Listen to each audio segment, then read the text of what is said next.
물리적으로 불가능하다고 여겼습니다. 초당 2km, 마하 7. 도시 하나를 단숨에 지워버리는 그 미사일이 한국에서 날아올 줄은 정말 상상도 못했습니다. 혹시 요즘 이런 생각 해보신 적 있으신가요? 한국이 정말 그런 무기를 만들 수 있을까? 미사일은 미국, 러시아, 중국이 최고 아닌가? 저도 그렇게 믿었습니다. 영국 국방부 미사일 전략을 지휘해 온 제 판단조차 한국이라는 나라를 무시하게 만들었으니까요. 그런데 그날 단 7초 만에 제 확신이 무너졌습니다. 좋아요, 구독, 댓글은 저에게 큰 힘이 됩니다. 절대 지금 멈추지 마세요. 지금부터 말씀드릴 이야기는 단 한 번의 오판이 얼마나 큰 위기를 부를 수 있는지, 그리고 그걸 구한 한 한국인의 이야기입니다. 안녕하세요. 저는 에밀리 콜필드, 영국 국방부 미사일 전략국 부국장입니다. 52살에 이 자리까지 올라온 건 정말 쉽지 않았어요. 남자들만 득실거리는 국방부에서 여자가 부국장까지 되려면 얼마나 고생했겠어요. 20년 넘게 미사일 전략 분야에서 일해왔죠. 오늘은 나토 회의에서 아시아 미사일 전력을 평가하는 중요한 브리핑을 맡았어요. 런던 국방부 회의실에 앉아 있는데 기분이 좋았습니다. 이런 브리핑은 자신 있었거든요. 벽에 걸린 영국 국기를 보면서 자부심도 느꼈어요. 우리 영국이 얼마나 대단한 군사 강국인지 누구보다 잘 알고 있었으니까요. 세계 어디서든 영국의 군사력은 인정받고 있죠. 발표 자료를 준비하면서 순서를 정했어요. 중국 미사일 먼저, 그 다음 일본 방어체계, 마지막으로 한국 미사일 순서로 말이죠. 솔직히 한국 부분은 대충 넘어갈 생각이었어요. 별로 중요하지 않다고 봤거든요. 시간도 그리 많이 할애할 필요 없다고 생각했습니다. 그런데 한국 부분 자료를 보니까 웃음이 나왔어요. 현무 미사일이요? 천룡이요? 해룡이요? 천모 다연장 로켓이요? 솔직히 말하면 이름부터 우스꽝스럽다고 생각했죠. 용 이름을 갖다 붙이다니 마치 판타지 소설이나 옛날 무협지 같았어요. 한국이 뭘 할 수 있겠어요. 미국 기술 받아서 조립이나 하는 나라 아닌가요? 브리핑 자료에 적었습니다. 검증되지 않은 과장된 성능이라고 말이에요. 동료들한테 미리 보여줬는데 다들 고개를 끄덕였어요. 당연하죠. 우리 눈에는 한국이 그냥 자체 방어용 미사일이나 만드는 수준으로 보였거든요. 북한 상대로나 쓰는 단거리 미사일 정도겠거니 했습니다. 사실 내가 한국을 이렇게 무시하게 된 데는 과거 사건이 있어요. 2010년 천안함 사건 때를 기억합니다. 우리 영국 위성으로는 제대로 감지도 못했어요. 그때 한국 정부와 정보 공유도 중단됐죠. 서로 믿지 못하게 됐거든요.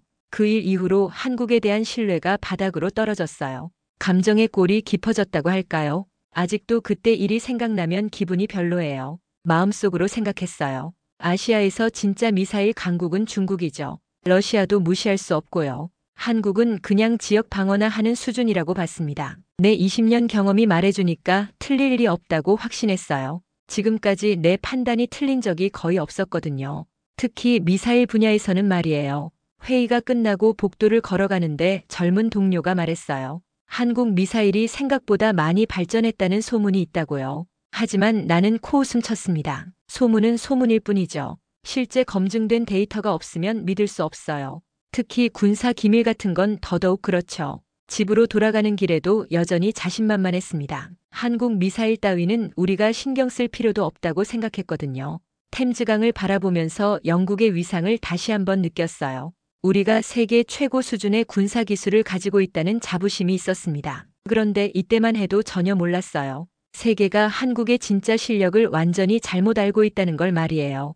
그로부터 일주일 후에 일이 터졌어요. 러시아가 유럽 근해에서 극초음속 무기 시험을 했다는 정보가 들어왔습니다. 알렉세이 로마노프라는 러시아 극초음속 미사일 개발 총괄이 지휘하는 실험이었어요. 이 사람은 정말 무서운 인물이거든요. 아침에 출근해서 긴급 회의 소집 통보를 받았어요. 가슴이 두근거렸습니다. 뭔가 심상치 않다는 느낌이 들었거든요. 회의실에 들어가니까 모든 고위 간부들이 심각한 표정으로 앉아 있었어요. 분위기가 완전히 달랐습니다. 정보국장이 브리핑을 시작했어요. 러시아 미사일이 우리 레이더망을 완전히 무력화시켰다는 거예요. 마하 10 이상의 속도로 날아와서 우리가 전혀 감지하지 못했다고 했습니다. 순간 식은땀이 났어요. 이건 상상도 못한 일이었거든요. 더 충격적인 건 다음이었어요. 알렉세이가 영국 해상 레이더망을 무력화하는 실험을 성공했다는 거예요. 우리 방어 시스템이 완전히 뚫렸다는 뜻이었습니다. 20년 동안 쌓아온 자신감이 순식간에 무너지는 느낌이었어요. 책임론이 제기되기 시작했어요. 내가 아시아 미사일 전력을 제대로 평가하지 못했다는 비판이 나왔습니다. 특히 러시아 미사일에 대한 대응책을 제대로 준비하지 못했다는 지적이었어요. 가슴이 답답했습니다. 그런데 더 당황스러운 일이 생겼어요. 미국 대표가 말했거든요. 한국의 현무 미사일이 해법이 될 수 있다고 말이에요. 순간 머리가 하얘졌어요. 내가 일주일 전에 무시했던 그 한국 미사일을 지금 해법이라고 한다니요. 미국 정보기관에서 비공개 자료를 제출했어요. 아시아에서 러시아 미사일을 방어할 수 있는 나라는 한국뿐이라는 분석이었습니다. 믿을 수가 없었어요. 내가 그렇게 무시했던 한국이 유일한 해법이라니요. 더 놀라운 건 일본 자료였어요. 일본 방위성이 자체 시뮬레이션을 했는데 한국 해룡 미사일 탐지 실패율이 100%라는 거예요. 완전히 탐지 불가능하다는 뜻이었습니다. 일본도 인정한 한국 기술이었어요. 나는 강하게 반발했어요. 한국 미사일이 검증되지 않았다고 주장했습니다. 하지만 동료들 시선이 달라졌어요. 의심스럽다는 눈빛이었거든요. 내 판단 능력을 의심하기 시작한 거예요. 회의가 끝나고 나서 혼자 남았어요. 머리가 복잡했습니다. 정말 내가 틀렸을까요? 한국을 너무 과소평가한 걸까요? 자꾸만 의문이 들었어요.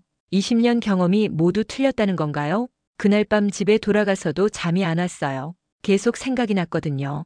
혹시 내가 편견에 사로잡혀 있었던 건 아닐까요? 천안함 사건 때문에 감정적으로 판단한 건 아닐까요? 가슴이 무거웠습니다. 다음 날 아침 신문을 보니까 더 충격적인 기사가 있었어요. 한국이 나토 기지 방어 시뮬레이션에서 유일하게 성공률 87%를 기록했다는 거예요. 천모 다연장 로켓이 그 주역이었다고 했습니다. 내가 우스꽝스럽다고 생각했던 그 이름의 무기가 말이에요. 정말 큰일이 났다는 생각이 들었어요. 내 판단이 완전히 틀렸을 수도 있겠다는 무서운 생각이 들었습니다. 그 다음 주가 정말 지옥 같았어요. 러시아가 본격적인 사이버 공격을 시작했거든요.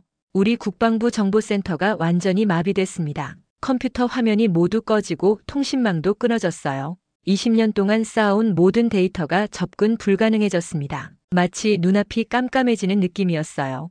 더 끔찍한 건 내부자 의심을 받기 시작했다는 거예요. 왜 하필 내가 담당하는 아시아 미사일 정보만 집중적으로 공격받았냐는 거였습니다. 동료들이 나를 보는 시선이 완전히 달라졌어요.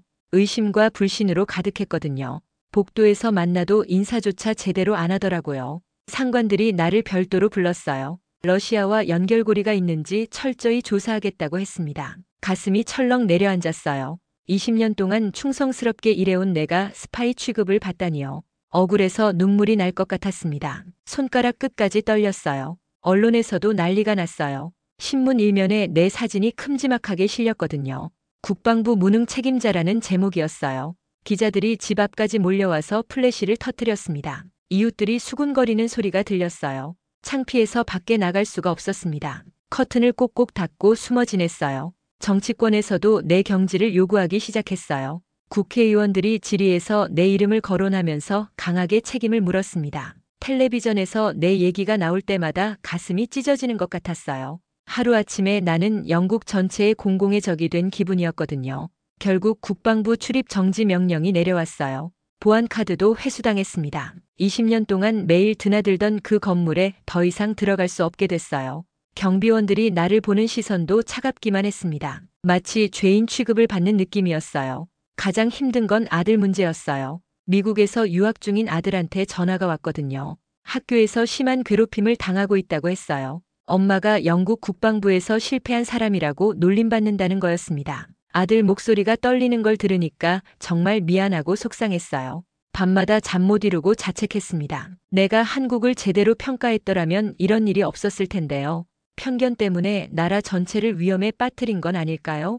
거울을 보기도 싫었어요. 완전히 실패한 인생 같았거든요. 그런데 이상한 일이 하나 있었어요. 사이버 공격으로 모든 서버가 다운됐는데 딱 하나만 멀쩡히 작동하고 있었거든요.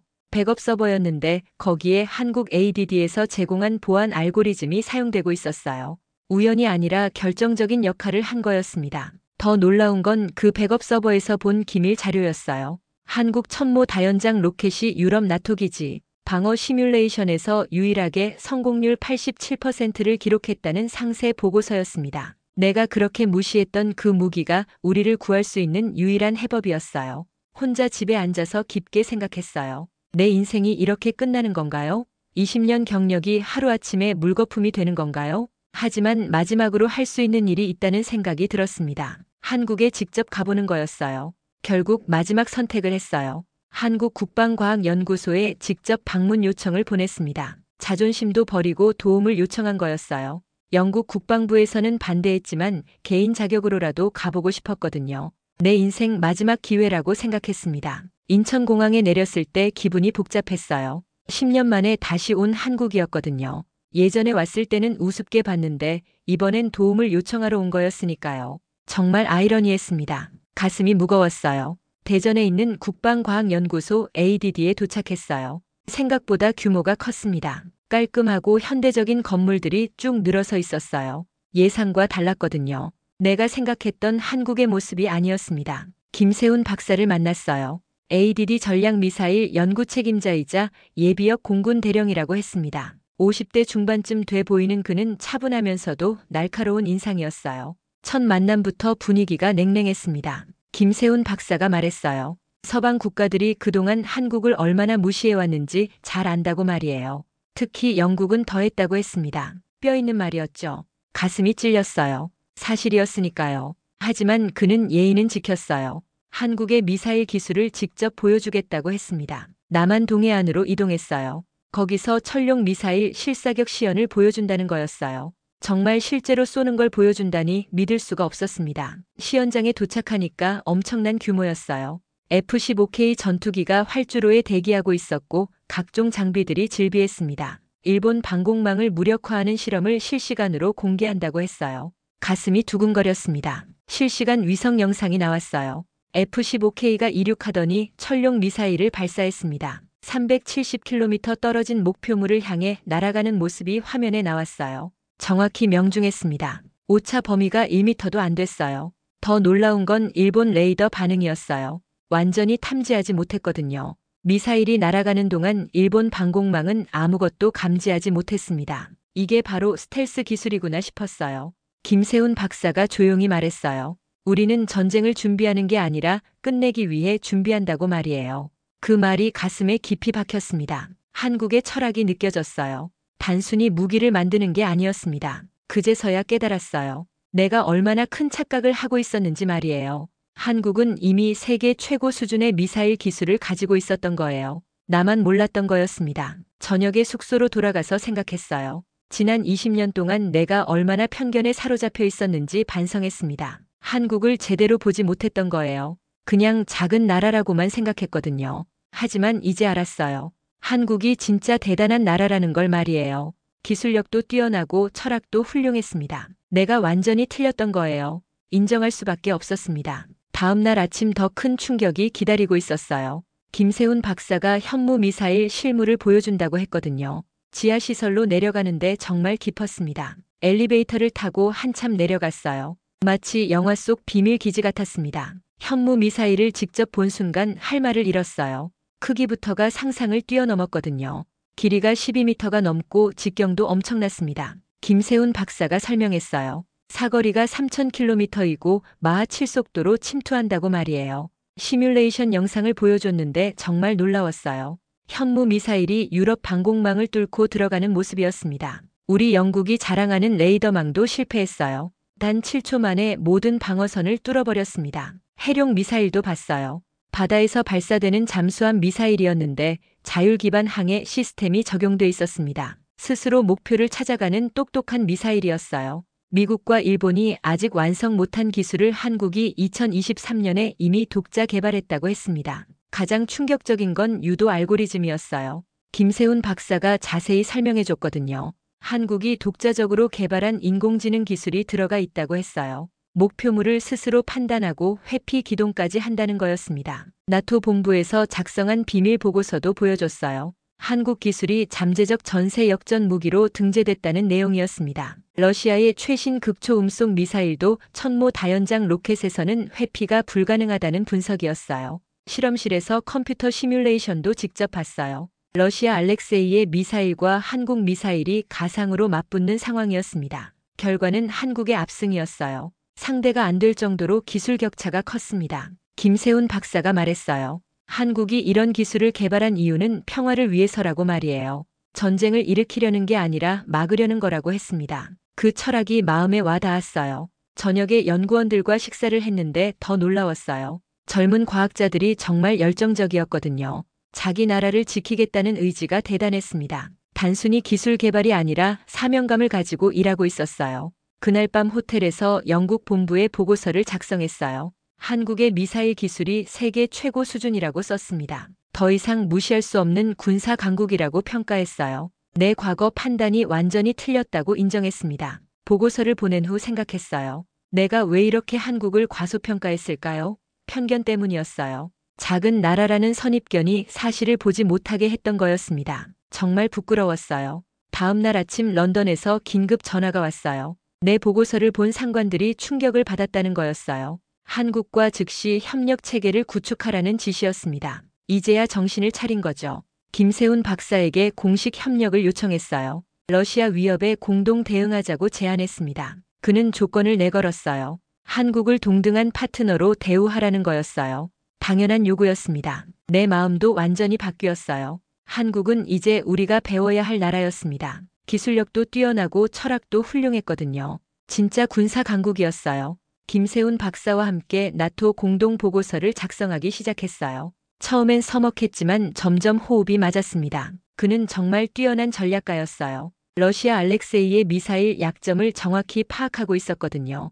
회의 중에 김세훈 박사가 놀라운 분석을 내놨어요. 알렉세이의 극초음속 미사일이 가진 치명적 약점을 발견한 거였습니다. 마하 10 이상의 고속에서는 기동성이 떨어진다는 거였어요. 이걸 어떻게 알았는지 신기했습니다. 더 구체적인 해법도 제시했어요. 한국의 천모 다연장 로켓으로 포화 공격을 하면 러시아 미사일도 회피할 수 없다는 거였습니다. 수학적으로 계산해서 보여줬는데 정말 정확했어요. 이론적으로 완벽한 대응책이었습니다. 런던 본부에서 긴급 화상회의를 요청했어요. 내가 작성한 보고서가 나토 전체에 전달됐다고 했습니다. 모든 동맹국이 한국과의 협력에 관심을 보인다는 거였어요.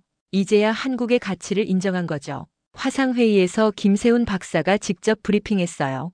영어도 유창했고 설명도 명확했습니다. 나토 장군들이 감탄하는 모습이 보였어요. 특히 러시아 대응 전략 부분에서는 박수까지 나왔습니다. 한국-영국 공동 대응 시나리오가 나토 최우선 계획으로 채택됐어요. 내가 몇 주 전에 무시했던 한국 기술이 이제 나토의 핵심 전략이 된 거였습니다. 정말 아이러니했어요. 인생이 이렇게 바뀔 줄 몰랐거든요. 더 놀라운 분석 결과가 나왔어요. 러시아의 최신 극초음속 미사일도 천모 다연장 로켓의 포화 공격에서는 회피가 불가능하다는 거였습니다. 컴퓨터 시뮬레이션으로 수백 번 돌려봐도 같은 결과였어요. 나는 공식 석상에서 발언했어요. 우리는 한국을 과소평가해왔다고 솔직히 인정했습니다. 20년 경력의 전문가로서 부끄럽지만 사실을 말해야겠다고 생각했어요. 편견이 얼마나 위험한지 깨달았거든요. 동료들의 반응이 달라졌어요. 처음엔 의아해했지만 점차 이해하기 시작했습니다. 한국의 실제 데이터를 보고 나서는 모두 놀라워했어요. 이렇게 뛰어난 기술을 가진 나라인 줄 몰랐다고 했습니다. 김세훈 박사와 점심을 먹으면서 더 깊은 얘기를 나눴어요. 그가 어떻게 이런 기술을 개발하게 됐는지 궁금했거든요. 한국 전쟁의 아픔을 겪은 세대의 의지가 담겨 있다고 했습니다. 특히 인상 깊었던 건 한국의 접근 방식이었어요. 단순히 강한 무기를 만드는 게 아니라 평화를 지키는 도구로 생각한다는 거였습니다. 공격용이 아닌 방어용 철학이 바탕에 깔려 있었어요. 영국 언론도 태도가 바뀌었어요. 며칠 전까지 나를 비난했던 신문들이 이제는 한국과의 협력을 칭찬하고 있었습니다. 여론도 완전히 달라졌어요. 한국에 대한 관심이 높아졌습니다. 내 개인적인 상황도 달라졌어요. 국방부 출입 정지가 해제됐고 오히려 한국 전문가로 인정받기 시작했습니다. 몇 주 만에 완전히 뒤바뀐 거였어요. 인생이 이렇게 극적일 줄 몰랐습니다. 김세훈 박사에게 진심으로 감사 인사를 했어요. 그가 아니었다면 나는 계속 편견에 사로잡혀 있었을 거라고 말했습니다. 한국의 진짜 모습을 보여줘서 고맙다고 했어요. 그는 웃으면서 말했어요. 서로 배우는 관계가 되자고 말이에요. 한국도 영국에서 배울 게 많다고 했습니다. 그 겸손한 태도가 더욱 인상적이었어요. 김세훈 박사가 특별한 곳을 보여주고 싶다고 했어요. 서울에 있는 전쟁기념관에 함께 가자는 거였습니다. 처음엔 왜 거기에 가야 하는지 이해가 안 됐어요. 하지만 그의 진지한 표정을 보니까 중요한 의미가 있을 것 같았습니다. 전쟁기념관에 들어서는 순간 가슴이 먹먹해졌어요. 한국 전쟁 당시 사진들이 벽에 가득 걸려 있었거든요. 폐허가 된 도시들, 굶주린 아이들, 눈물 흘리는 어머니들의 모습이었습니다. 이렇게 참혹한 전쟁을 겪었구나 싶었어요. 김세훈 박사가 조용히 말했어요. 자신도 전쟁 고아 출신이라고 말이에요. 어린 시절 부모님을 잃고 혼자 자랐다고 했습니다. 그래서 전쟁이 얼마나 끔찍한지 누구보다 잘 안다고 하더라고요. 가슴이 아팠어요. 전쟁 고아 시설도 함께 방문했어요. 지금은 북한 이탈 어린이들을 돌보는 곳이었습니다. 아이들이 밝게 웃고 있었지만 그 뒤에 숨겨진 아픔을 느낄 수 있었어요. 김세훈 박사가 왜 나를 여기 데려왔는지 알 것 같았습니다. 그가 말했어요. 기술은 인간을 지키기 위해 있어야 한다고 말이에요. 무기를 만드는 이유도 전쟁을 일으키기 위해서가 아니라 막기 위해서라고 했습니다. 그 철학이 정말 깊이 와닿았어요. 영국과는 다른 접근이었거든요. 어린이들과 대화하는 김세훈 박사의 모습이 인상적이었어요. 아이들에게 과학 이야기를 쉽게 설명해주고 있었습니다. 미사일 기술도 결국 사람을 보호하는 기술이라고 말해주더라고요. 따뜻한 사람이구나 싶었습니다. 저녁에 김세훈 박사와 조용한 곳에서 식사를 했어요. 그가 어린 시절 이야기를 더 자세히 들려줬습니다. 부모님을 잃고 얼마나 힘들었는지, 그래서 다른 아이들은 그런 아픔을 겪지 않게 하고 싶다고 했어요. 나도 내 이야기를 했어요. 영국에서 여자로서 국방부에서 일하는 게 얼마나 어려웠는지 말했습니다. 편견과 싸우면서 여기까지 왔다고 했어요. 그런데 정작 나도 한국에 대한 편견을 가지고 있었다는 게 부끄러웠습니다. 김세훈 박사가 놀라운 얘기를 해줬어요. 한국의 미사일 실험장 옆에 어린이 과학 체험장이 있다는 거였습니다. 아이들이 와서 평화로운 과학 기술을 배우는 곳이라고 했어요. 전쟁 무기와 평화 교육이 함께 있는 거였습니다. 정말 감동적이었어요. 전쟁의 폐허 속에서 일어선 나라가 이런 철학을 가지고 있다니요.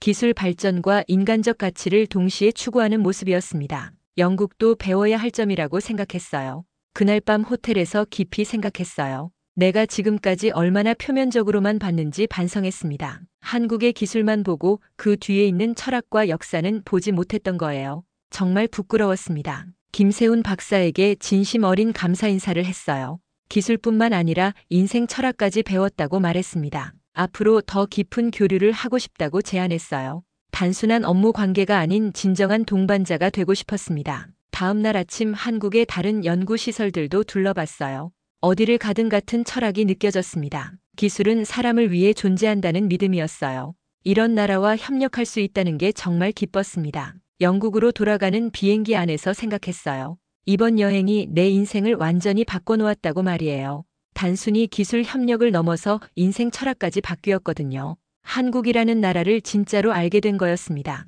런던에 돌아온 후 모든 게 달라졌어요. 공항에 나를 마중 나온 동료들의 표정부터 완전히 바뀌어 있었습니다. 며칠 전까지 나를 의심의 눈초리로 보던 사람들이 이제는 존경의 눈빛으로 바라보고 있었어요. 정말 놀라운 변화였습니다. 국방부에서 긴급 회의가 소집됐어요. 한국과의 기술 연합센터를 영국에 유치하자는 제안이 나왔습니다. 내가 총괄 책임자가 되어달라는 요청이었어요. 몇 주 전까지 경질 위기에 있었던 내가 이제는 가장 중요한 프로젝트를 맡게 된 거였습니다. 공식 발표가 나갔어요. 한국-영국 기술연합센터 설립을 런던에서 공식 발표했습니다. 기자들이 몰려와서 질문을 쏟아냈어요. 한국 기술에 대한 평가가 어떻게 바뀌었는지 묻더라고요. 솔직하게 대답했습니다. 김세훈 박사가 런던으로 왔어요. 함께 국제안보 포럼에서 공동 연설을 하기로 했습니다. 주제는 전쟁을 끝낼 수 있는 기술이었어요. 정말 의미 있는 연설이 될 것 같았습니다. 세계 각국 전문가들이 모이는 자리였거든요. 연설 당일 정말 떨렸어요. 세계적인 안보 전문가들 앞에서 내 경험을 솔직히 털어놓아야 했거든요. 편견이 얼마나 위험한지, 그리고 한국의 진짜 실력이 어느 정도인지 말해야 했습니다. 김세훈 박사가 먼저 연설했어요. 한국의 미사일 기술이 단순한 무기가 아니라 평화를 위한 도구라고 설명했습니다. 청중들이 집중해서 듣고 있었어요. 박수도 많이 나왔습니다. 정말 감동적인 연설이었어요. 내 차례가 됐어요. 20년 경력의 전문가로서 얼마나 큰 실수를 했는지 고백했습니다. 편견 때문에 사실을 보지 못했다고 말했어요. 한국을 과소평가한 게 얼마나 위험한 일이었는지 설명했습니다. 청중들의 반응이 뜨거웠어요. 많은 사람들이 비슷한 경험을 했다고 공감하더라고요. 특히 아시아 국가들에 대한 서구의 편견이 얼마나 뿌리 깊은지 재확인하는 시간이었습니다. 연설 후 여러 나라에서 연락이 왔어요. 한국과 협력하고 싶다는 문의가 쏟아졌습니다. 프랑스, 독일, 이탈리아에서도 관심을 보였어요. 한국이 이제 세계적인 파트너로 인정받게 된 거였습니다. 가장 기뻤던 건 개인적인 변화였어요. 아들에게서 전화가 왔거든요. 학교에서 더 이상 괴롭힘을 당하지 않는다고 했어요. 오히려 엄마가 한국과 협력하는 전문가라고 자랑스러워한다고 하더라고요. 한국의 연구소 분소를 설립하기로 결정했어요. 6개월에 한 번씩은 한국에 가서 일하게 됐습니다. 김세훈 박사와 더 깊은 협력을 할 수 있게 된 거였어요. 정말 기대됐습니다. 아들도 놀라운 결정을 했어요. 미국 대학을 그만두고 한국 대학에 입학하겠다고 했습니다. 한국어도 배우고 한국 문화도 경험하고 싶다고 하더라고요. 어머니인 내가 한국에서 받은 감동을 자기도 느끼고 싶다고 했습니다. 몇 달 후 텔레비전 인터뷰를 했어요. 기자가 물었어요. 인생을 바꾼 순간이 언제였냐고 말이에요. 나는 주저없이 대답했습니다. 내 인생을 바꾼 7초는 현무 미사일이 날아가던 그 순간이었다고 말이에요. 그때 깨달았거든요. 한국이 진짜 대단한 나라라는 걸 말이에요. 기술력도 뛰어나고 철학도 훌륭한 나라였습니다. 내가 편견을 버리고 진실을 본 순간이었어요. 지금 생각해보면 정말 감사해요. 한국 덕분에 내 인생이 완전히 바뀌었거든요. 더 나은 사람이 될 수 있었습니다. 앞으로도 한국과 함께 평화로운 세상을 만들어가고 싶어요. 여러분 어떠셨나요? 편견을 깨고 진실을 발견하는 감동적인 이야기였죠? 구독 버튼 꾹 눌러주시고 좋아요도 부탁드려요. 댓글로 여러분 생각도 들려주세요. 다음에 또 재미있는 국뽕 이야기로 찾아뵐게요. 시청해주셔서 정말 감사합니다.